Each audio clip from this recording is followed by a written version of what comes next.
Hey guys, welcome to my YouTube channel. So today we're going to be doing moving to Ireland from South Africa part 2. And today we're going to be talking about the documents that you need to make sure you have on you before you leave South Africa, because obviously you don't want to be stuck there and be like, I don't have this, like how can I get it to you, So it's better to be prepared, always be prepared, because when you're moving to a new country, remember it's something very new and it's not something you're used to. So ideally the best thing is to be prepared. So obviously this is just my experience and what we needed, but it's basically the basics. Like obviously we just moved like 2 months ago, so it's still quite fresh of what we needed and what we did to get here. Okay, so we're going to talk about like the documents you need to accompany you. So what I did is I had a folder. I literally did a folder and I did obviously documents we need for immigration, and I did documents I need for myself to work as a chiropractor in Ireland. I'm going to do a separate video on that for you guys. So documents we needed for immigration. So basically, it just depends on the person you have. Some of them will ask for these documents, some of them won't even ask. So it just honestly just depends. And with regards to like visas, so usually with South Africans, you don't need a visa to enter the country. So it actually makes it so much easier. And because you don't need a visa, you're allowed to stay in the country for 3 months. And obviously after that, you have to make sure you do all the processes with the government in Ireland so that you can extend your stay for more than 3 months. So let's talk about what the documents you need to enter Ireland. Just give me a second here. I've actually put my notes on the phone because I didn't want to miss anything. So first thing is you need a marriage certificate. So we had a nikah certificate, which is like the religious certificate, but we needed to get like one from, the South African Home Affairs. So we got that one.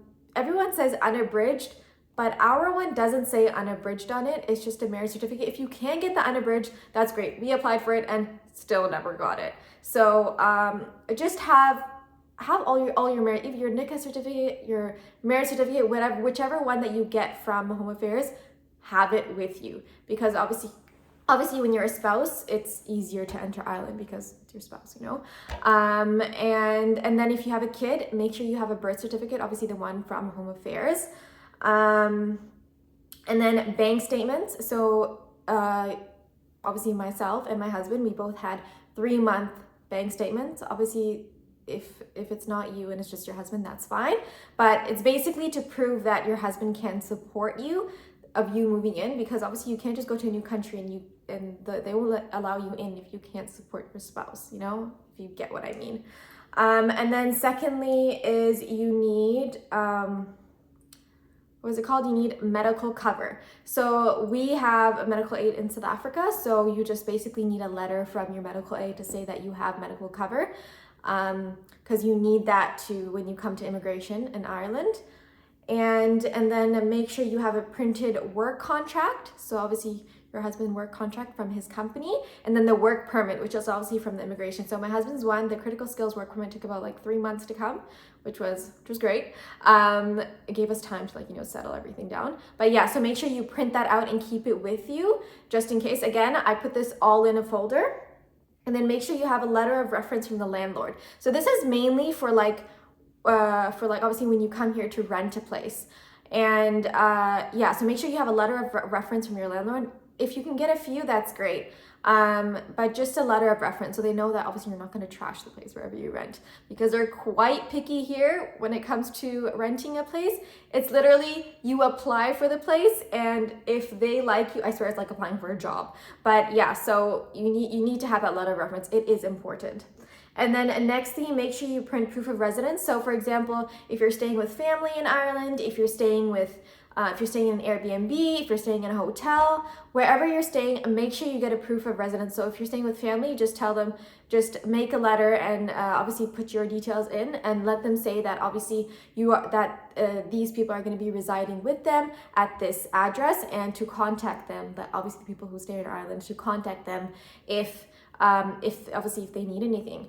And obviously if you're staying with the Airbnb, just ask the landlord to say that, to confirm that you are staying there and you have a place to stay when you arrive in Ireland. That's basically what you need.